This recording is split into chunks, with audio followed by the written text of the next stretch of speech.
The great masters of Mereen, as if calling themselves such could make them so. Thousands of years ago, during the height of the Giscari Empire, Mereen was second only to Old Guise in wealth and glory. A paradise by the sea, if one didn't mind the constant clinking of chains and cracking whips.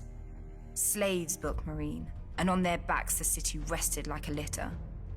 Then came the dragons of Valyria. The masters of Old Guise would not bow, so they burned.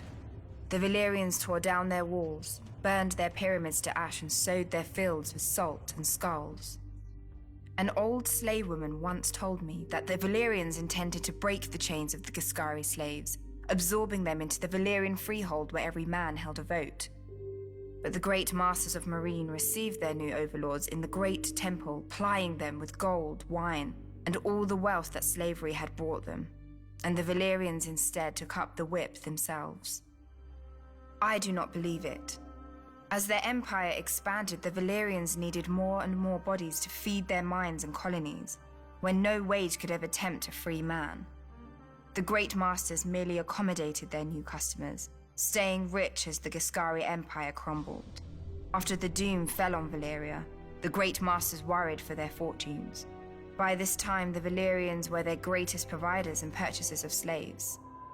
Then the Dothraki horse lords swept out of the plains of Essos, and proved to be as fond of slaving as the dragon lords before them. The great masters grew richer still. For the first time in its history, the great masters alone ruled Mereen, and chaos ruled the rest of the world. The fighting pits swallowed men who in previous centuries would have filled the ranks of the Valyrian armies. Without these soldiers to maintain order, the wealthy had to buy their own, which the good masters of Astapor were more than willing to sell.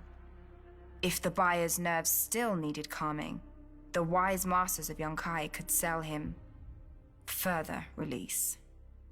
The great masters, the good masters, the wise masters, yet none was so great, good, or wise that they recognized our queen for what she was. Her ancestors had destroyed them, then become them. Perhaps they assumed she would bend as easily. But our queen does not bend. She breaks.